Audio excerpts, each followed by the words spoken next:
And joining us now on the debate, in the nation's capital, Jacqueline Best. She is a professor of political studies at the University of Ottawa.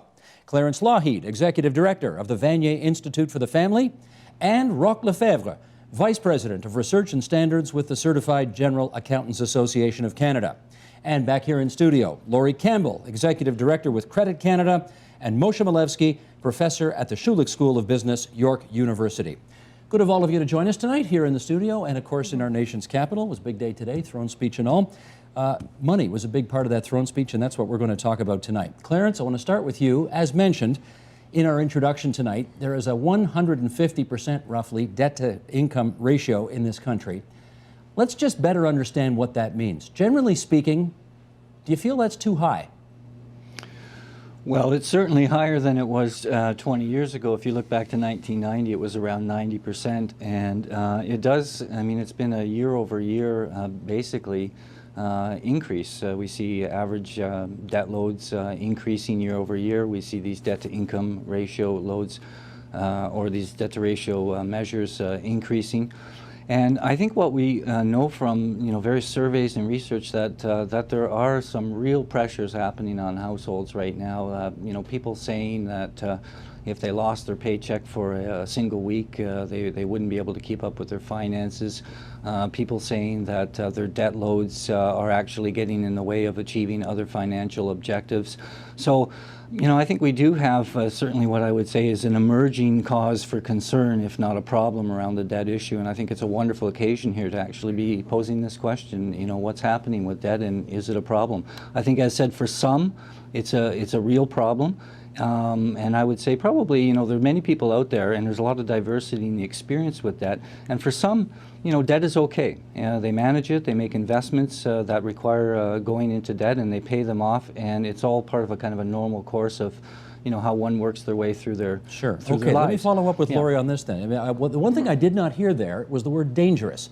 Do you think Canadians have taken on a dangerous level of debt? Oh, absolutely. I mean, I can speak from the experience that we have at Credit Canada, and I agree that with Clarence that certainly there are different types of debt. Some are good debt and some's bad debt. Unfortunately, what we're seeing is an unprecedented amount of debt that Canadians are carrying right now, and bankruptcies are exploding, and did so in 2009. And the prediction is that 2010 is not going to be any better. So we saw a doubling of bankruptcies in 2009. If that's the case, and we continue that thought or that process in 2010. It's not sustainable. Canadians have to start thinking more logically about the way they handle money and about how they deal with debt. Rock, why do you think Canadians are so deeply in debt right now? Well, in fact, I think the major reason is access to credit, and naturally over the last 20 years we've seen consumerism take hold of our society here and abroad. So it's a combination of having products and services available and having access to finances to access those products.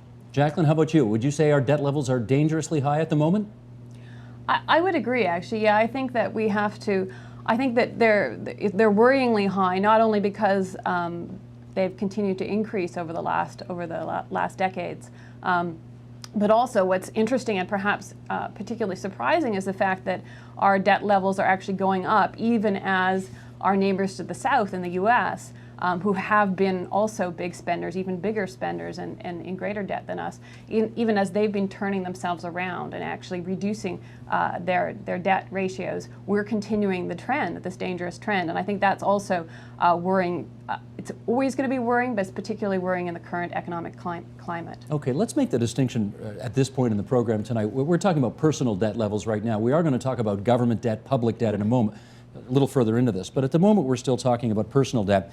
Moshe, I want to put some numbers up here and then put a question to you on this. Why don't we bring these up right now? I want to talk about home prices.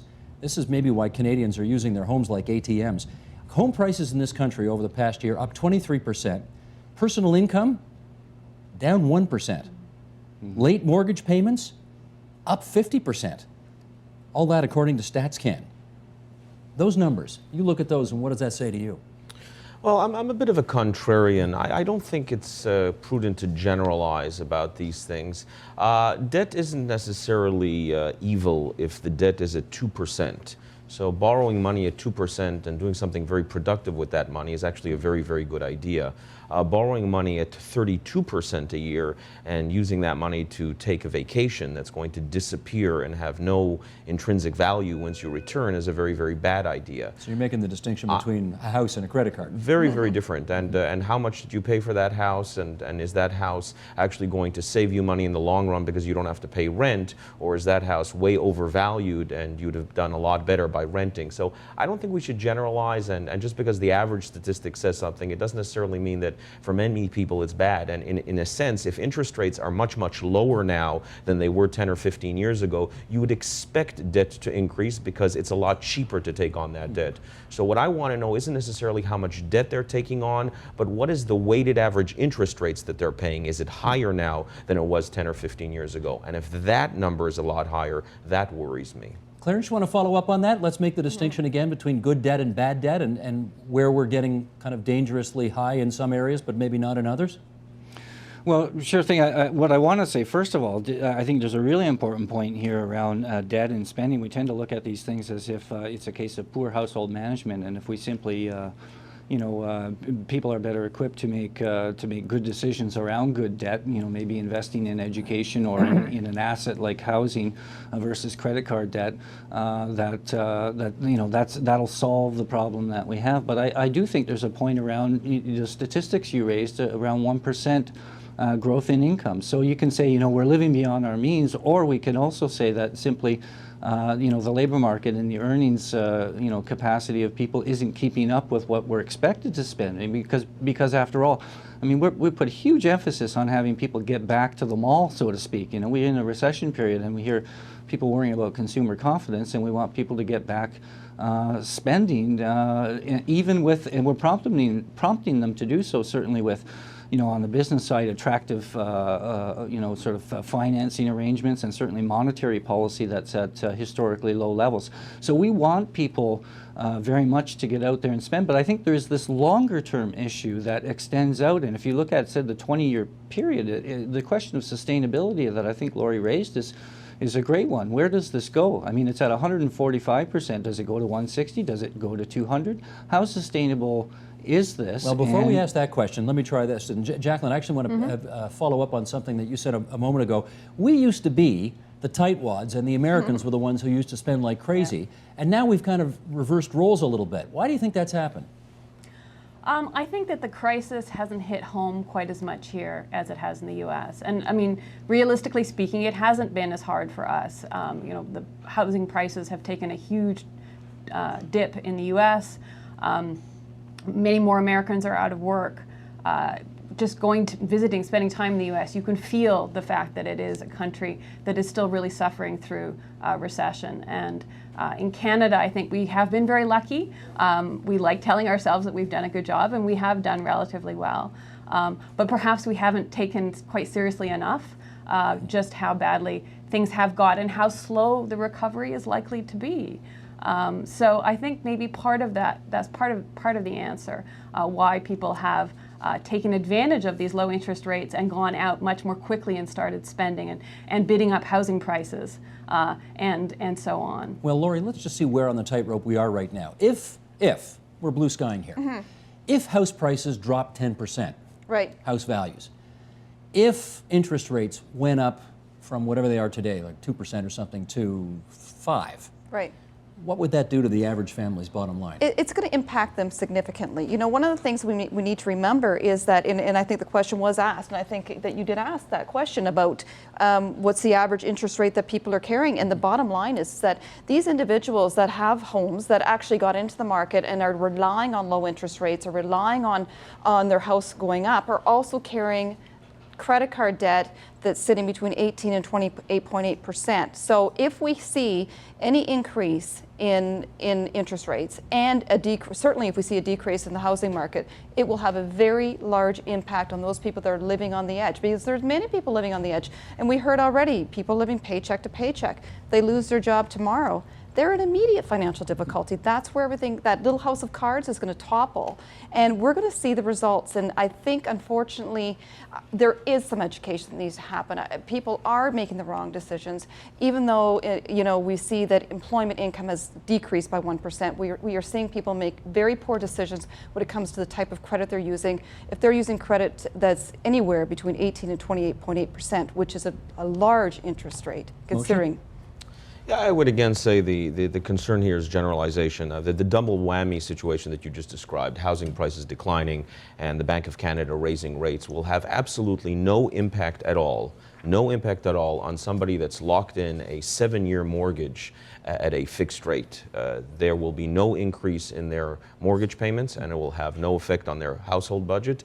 And the fact that housing prices decline mean nothing to them for the next 7 years because they don't have to renegotiate their mortgage. So it really depends on the type of debt that they've taken on, and if it's a floating rate loan at prime and the loan has a 1-year term and that has to be renegotiated every year, then yes, they will be in financial difficulty. So if anything, we should be telling people that are close to the edge that that's what they should be doing, as opposed to waiting for this to happen and then counseling them. What do they do about the fact that their equity has lost value? I'm going to read something here, Rock. I'll get you to comment on it first. This is Steve Mason, Maclean's magazine, from just a couple of weeks ago. What's even more striking, he says, than the absolute level of indebtedness is the speed of its ascent. According to Deloitte partner Pat Daly, one of the report's lead authors, Canadian household debt has been rising at a rate of about 10% a year since 2004, while our incomes were rising about half that fast. In all, Canadian credit card balances have risen by a staggering 40% in 4 years and now stand at $80 billion. And while most Americans were actively cutting back their debt load last year, Canadians were still piling it on. Last year, the average American's savings rate rebounded to above 1% of income, while the Canadian savings rate slipped below America's for the first time since the early 1970s. What are we doing out there, Rock? Tell us. Well, it's been our experience. If you look at the stats, I mean, you can see the debt load continues to grow in Canada. And we have made the differentiation to some extent between good and bad debt, making reference to mortgages, of course, and real estate. But we have to remember that that only represents, roughly 2/3 of the indebtedness out there. The rest is consumer debt. So, you've got an awful pile of it. And that's where you do attract those interest rates. And again, I don't want to generalize. I think the caution has been well made. But when we speak to the people, we had 21% of the people surveyed in a survey last year that told us they were in over their heads and they couldn't manage their debt anymore. So I would go back to Laura's comment. These are the people that become the statistics after a while. And they, of course, result in these consumer proposals and these bankruptcies, of which we've seen double. So, in fact, I would suggest the Deloitte report is accurate. It's consistent with our findings. And we can't generalize, but at the same time, we do have to differentiate between real estate and consumer debt. Well, here's a question that emerges out of the Olympics. We've now got this great superiority complex because we just threw the greatest party the world's ever seen. And, I mean, I'm being facetious there, but Jacqueline, I mean, the reality here is that, we seem to have weathered this recession better than the Americans. We've patted ourselves on the back because our regulators are better than the Americans. Our banks didn't get into the kind of trouble the Americans got. Are we just a bit too cocky right now about our economic status, and therefore we're diving in more deeply than the Americans? I think we are a little, on an individual level, and we haven't got to the question of the national debt, but on the individual level, I think we are perhaps a little too smug. We saw that actually just at the beginning of the crisis. If you remember, early in that crisis, it was during the election, and basically, we heard the government saying, no, it's not a problem, there isn't really a big crisis. Then we got into the crisis and we suffered from it also, but we very quickly started saying again, well, here we are, the Canadians, our banks are better regulated, we haven't been as badly affected. It is certainly true that we're doing really quite well. I spent some time in Europe recently, and I have to say that the situation is very different there. It's people really are suffering, and they are very worried. I also spent some time actually in Australia recently, and they didn't even have a recession, technically. So in that sense, yes, we're doing pretty well in Canada, but there are other countries that are doing better than us. And I think we do have to pay attention. There may be a sort of a sleeper recession. I don't want to, but I think we have to be very careful that we don't jump the gun, that we don't assume that we're going to get out of this a lot faster than we actually are. and that we don't ignore this sort of potential ticking time bomb of personal debt. So, Laurie, we own the podium, but we put it on our credit card. That's right. That's right. And I think that Steve, we really need to get back to this generalization, and I got to come back to it because I think there is a ripple effect that we all feel. If our neighbors are in debt and they're suffering and they're having to sell their house, power of sale, or if they're going bankrupt, or it's a cousin or uncle or an aunt, and it impacts all of us.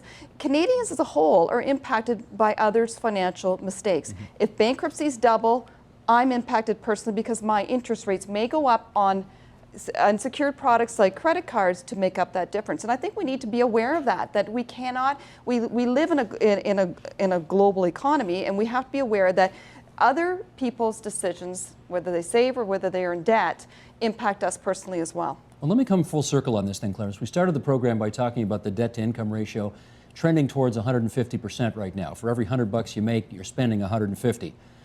If we want to be responsible, what should that number be closer to?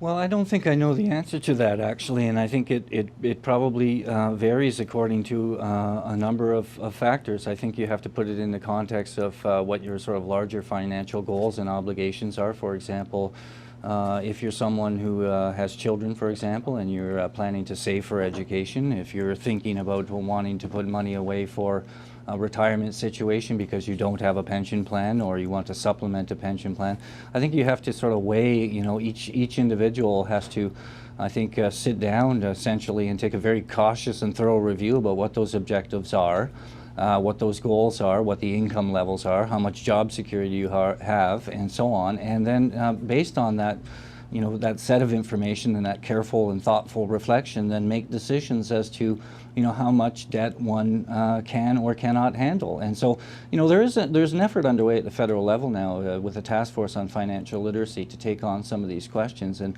some of the preliminary results they've done on a survey they did recently of financial capability have shown that in fact there's not a lot of planning that goes on. I mean, significant proportions of the population, I think in the neighborhood of about 30%, they don't have plans, they don't think about savings, and so, there's certainly, I think, some things to be done that would help people make better decisions. As to coming up with a target number, I mean, I confess, I don't know what that is. Well, let me ask Moshe. Moshe, you got a number in mind here? I just wanted to clarify, not to distract from the conversation, but it's not that people are spending $1.50 for every dollar that they earned.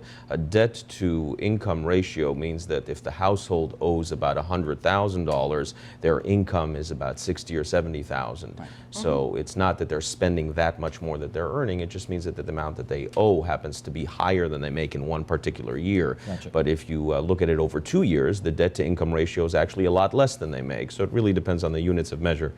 Okay, while you've got the floor, tomorrow's budget day. So I want to talk about public debt now. We'll move off personal and we'll go to public. The federal government of this country, the government of Canada, has about $500 billion in debt to pay off, right? Yeah. The government of Ontario has about $160 billion worth of debt to pay off. I haven't mentioned the other 9 provinces and 3 territories. Personal debt, which we've talked about so far, is over $3 trillion. You look at those numbers and you could be forgiven for thinking that debt in this country is out of control. Is it? Well, when you look at it in aggregate and you add up all the zeros after the number, it does sound kind of scary. But when you take a look at the $500 billion or so of federal debt and you divide it per person, it's roughly about $15,000 a person, which is a big number. That's a lot to owe, but it's not as scary sounding as the $500 billion. Most people owe on their mortgage and on their credit cards numbers that are greater than that. But in aggregate, yes, it's a big number. If you want me to pay you a check of that tomorrow. Sure. Right? Sure. And nobody's asking anybody to pay that tomorrow. Okay. Let's go around on this. Jackie, what do you say on this? I mean, I think we have to. I think it's really interesting that we tend to treat our personal debt and our national debt so differently. And I think Canadians are oddly. The Liberals did a very good job in the 1990s of scaring us about the debt and the deficit, and to some extent for a good reason. I mean, those days we actually did have one of the highest debt to GDP ratios of the G8 countries. The only country worse than us was Italy, and we know what their financial situation tends to be. But today we're in a very different situation, and we were one of the best performers right now. We're having no problems selling our bonds on the international markets. We have our AAA rating, and there are no worries about that. And it's interesting that now when times have changed so much, we were still holding on to some extent to those fears or those anxieties that we assume that government debt has to be bad, even when in a context like this. It was absolutely essential that the government take on some significant more debt to prevent a worse financial crisis and to prevent a worse and more painful recession. Okay, Rock, notwithstanding our advantaged, relatively speaking, position among the G7, the G8, the G20, do you think debt's out of control in this country right now when you look at the public books of the country? Well, I would suggest, given the scenario we're living, it is not out of control. Importantly, again, drawing a simile to personal debt, we have to look at how the government is experiencing its increase in deficits. In other words, is it being spent on good measures? For example, the economic action plan, the stimulus money. Is it about building jobs and innovation? If the money's going to those things, I agree with one of the earlier comments that it doesn't have to become alarming. Well, do we know if it is? If there is giveaways in there, well, that becomes a little more problematic. That's the question. Do we know, in fact, if the stimulus money's been well spent, or whether, in fact, it's just, building roads to nowhere, bridges to nowhere? That was it. Bridges to nowhere in the States. We haven't done the post-evaluation, of course, because at this juncture, it's been an injection or an investment, and it's only with time that we'll see what permanent damage it might do to our structural deficits going forward. And I suspect it'll take another year or two to be able to complete that analysis. Okay. Laurie, would you look at the public debt of this country and say that it is dangerously high? It's high. I don't think it's dangerously high. I'm more concerned about consumer debt because, with public debt, there's so many eyes on it and so many critics that it allows it to stay in check to a certain degree. And I mean, yes, the verdict's is still out on whether the stimulus that they've done in the last year and a half, 2 years has worked. But at least there's going to be a lot of scrutiny. There's going to be a ton of scrutiny, and that'll actually help move forward and make decisions on that. The reason I'm concerned about personal debt is because not even the person who's in debt is keeping their eye on their current financial situation. But we're very focused on the deficits that are We happening. seem to be very focused on federal Queen's Park deficit, and Parliament. very, very critical about that, but not on our own personal situations. Okay. Moshe, follow-up? Well, when you look at federal debt versus personal debt and you say, okay, we need debt, who should carry it? I go back to the point I made earlier about interest rates. The federal government is able to borrow at 3.5%. It's very difficult for many Canadians to borrow at that rate, especially on the unsecured side. So all else being equal, I'd rather them do the borrowing, even if it means it adds up to billions and billions of dollars, because they're going to get a much better rate than I can get. So, I mean, taking that into account, that number doesn't scare me. That suggests that the deficits, the very large, relatively speaking, deficits that the governments across this country are piling up in order to get us through the recession, it sounds like you're saying money well spent. Well, it depends on what they spend the money on, but if you take a look at the liability side of their balance sheet and the liability side of the consumer balance sheet, they're getting a much better deal than we are. Okay. Clarence, I don't know if you know Thomas Welcome, but he's an economist, he's a columnist with the Toronto Star, and he wrote a piece, I guess, in the last week or so, basically telling everybody to take a Valium, that he understands that this train is starting to chug now, as it did in the 1990s, towards, alarmism, towards deficit reduction. And his view was, take it easy, everybody. It's well under control. We're a relatively wealthy country, and everybody needs to just, cool it. Is he right? Well, I think to a certain extent, yes. I think, in fact, precisely because we're talking about and comparing issues of what it means to hold personal debt versus government debt, I think it's going to back us away, hopefully, a bit from this notion that all government debt is simply bad debt. That, in fact, when we think about household debt and individual debt, we do distinguish between good debt and bad debt, between investments, for example, in education, investments in an asset like housing, and we think of that as being good debt. And hopefully, I mean, the same logic really applies at the government level as well. I mean, if we're going to make, for example, investments in education, let's say, and we decide we want to support education, we can make those investments collectively, and we can carry the risks, assuming that it involves a debt expenditure. We can carry that risk collectively, as opposed to having individuals finance their own education and assume that risk individually. In both scenarios, I mean, we're making a commitment to the idea that we think post-secondary education is important, but I think it does matter, and not only in terms of interest rates as to who carries the debt, but also in terms of increased vulnerabilities. You know, debt for good purpose held collectively has a degree of security to it. I understand it's very that, unlikely we're going to fold on the country, but individuals who lose their jobs may find that I they have to understand, back but let out. me stick, and I'll go to Jacqueline beside you on this one. Let me just remind everybody of the numbers, and again, you tell me if it's serious or not. $500 billion is what the government of Canada owes. $160 billion. Those are the accumulated deficits since 1867. That's what the government of Ontario owes. Now, those sound like big numbers, but do you think we ought not to worry about them too much? Again, I think we have to consider, as Clarence suggested, what that money is being spent on, and if it's being well spent, and if it's being spent both to prevent worse things happening, and to get us back on a track to growth, but also to look at whether or not we're actually investing or not, investing in the long term. And I think we also have to look at the global context. Again, it is a significant size of a debt.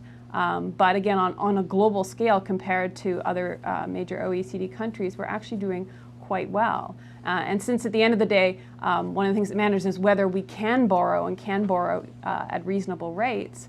At the moment, because investors have enormous faith in our country's debt, that's not a problem at all. In fact, I think Canadian bonds are selling better than other G8 debt. So in that sense, I'm not too worried. Okay, if anything, I would say if I am worried, I may be worried that we are going to sort of fall into this kind of moral panic and start cutting without thinking necessarily about the fact that, yes, we have a fiscal deficit. That's something to worry about.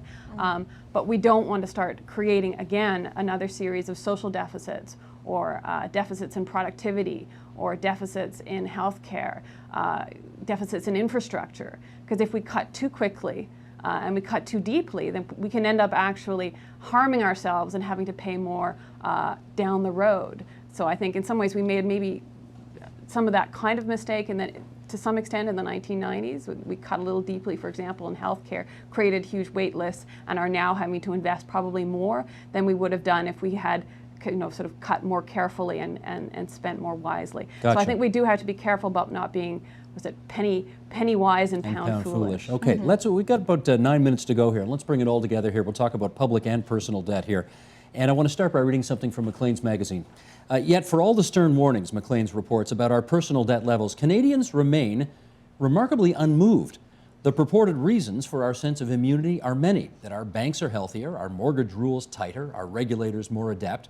But most of all, we've convinced ourselves we're a nation of prudent savers and responsible borrowers.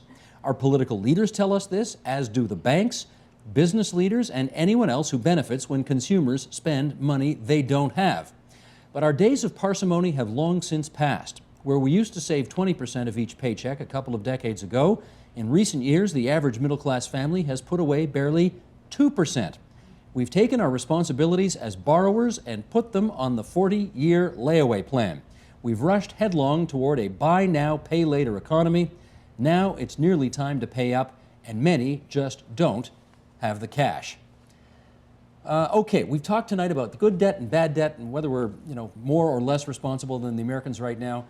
Laurie, to you first on this. Have Canadians as individuals, I know it's hard to generalize, but give it your best shot here. Go back there. Have we become irresponsible? To a certain extent, we have, and I think the buy now, pay later mentality is proliferant in Canada.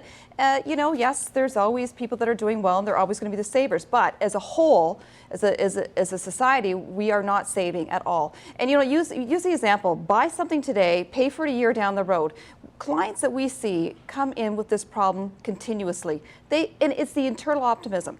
Oh, things will be better in a year. I'll worry about it in a year. Well, guess what? A year down the road, you don't pay it. Now the interest rate is 35%, backdated to the date of purchase. And people are not thinking long term. They're not thinking strategically at all about their financial situations. They're thinking about what's going on in their lives today. Time to start planning.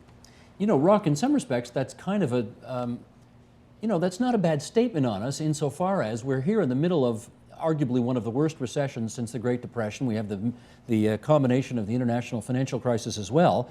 And yet Laurie says there is this inherent optimism that we have that a year from now we're going to be better off. I mean, in that respect, does that speak well of us? Well, in fact, again, based on our survey, we believe that comment to be very accurate. Going back to the quote you just read us, in fact, we have to appreciate that our systems, our financial systems and structures are strong, but we shouldn't necessarily receive that as a proxy of our own personal condition.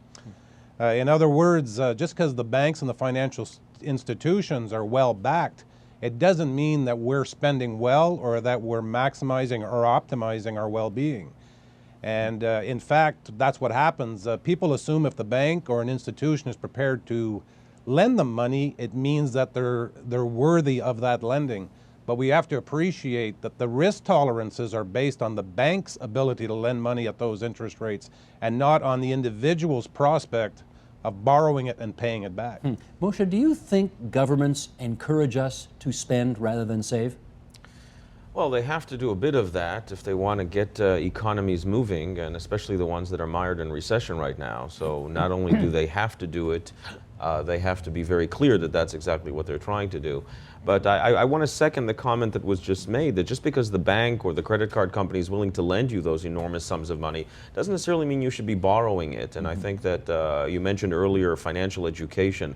I think that's really one of the solutions to the debt issue. It isn't necessarily to counsel people, although certainly they need that help. It's to reach back 20 or 30 years before they reach that problem and explain to them some of these basic concepts like compounding interest and what time value of money means and why 25% interest is really so much worse than 3%. And I think that if they understood that from the very, very beginning, they'd have a greater appreciation for the trouble that can get them into, and then Laurie wouldn't be seeing so many of them. Well, Clarence, let me follow up on the education angle on this. Do you think the average Canadian understands the difference between I make $40,000 a year and therefore I feel entitled to go out and, you know, put a $1,500 flat screen TV on my credit card versus, you know, we got water mains all over this city bursting, and, you know, maybe the province of Ontario needs to go out and borrow several hundreds of millions, if not billions of dollars to fix our infrastructure. Do they get the difference? I'm not sure they do, actually. I think there are some very powerful forces that, as said in the messaging over the years, that have taught us that government debt is bad at all costs. Even though there is another option, of course, we could raise taxes to actually finance expenditures that we might make, but that seems not to be a very popular option either. Yeah.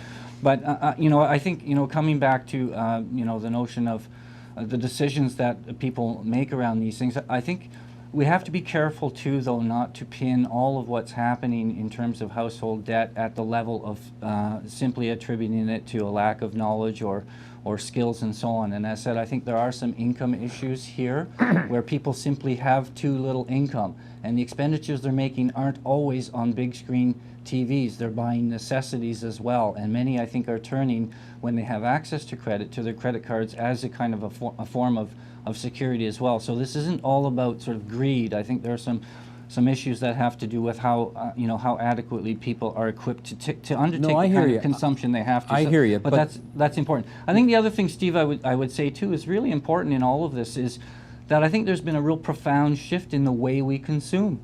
I mean, we consume now using plastic. We don't take hard, cold cash out of our wallets or purses and put it on the table. So it's unreal in a way. So there is this ability now, and with the new technology, of course, not only the ability to spend without actual cash in hand, but to spend 24 hours a day from anywhere in the world. Okay, hold up, Clarence, because I got 2 minutes left here, and I got to get it. I want to try this with Laurie. There is a kind of a paradox here about, and I'm not going to take the example Clarence just said, where some people are putting, necessities on the credit card. There are some people who are spending irresponsibly. Yeah. Somehow they don't think there's a problem with that, but they think that whatever government spends their money on is ridiculous. It's How true. do you explain that paradox? True. It's an interesting paradox, and you see it all the time. They're very upset about the way government spends money, don't want to see government in debt, but on a personal level, they do not seem to think it's a problem. I guess because they feel in the end, they're going to have to answer for themselves, whereas government has to answer for the people.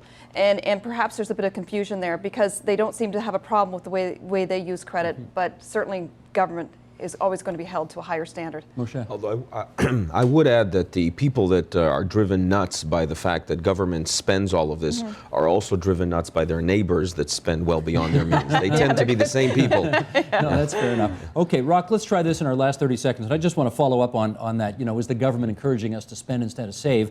And I just remember back to the, you know, the days after 9/11 when the then President George W. Bush, you know, his advice to everybody was go shopping. Now, there's a lot of that out there now, isn't there? It's very soothing. It's become very comforting for us to do that. But what we have to appreciate, you know, it's really about governments enjoining our responsibility. You know, governments have to continue to be responsible with the way they invest the tax dollars, while the consumers have a responsibility to marshal their resources.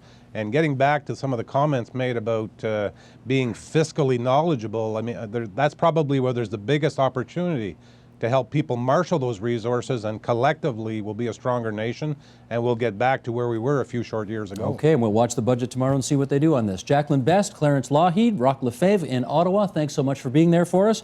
Laurie Campbell, Moshe Milevsky here in our Toronto studios, my thanks to you as well. Thank you very much.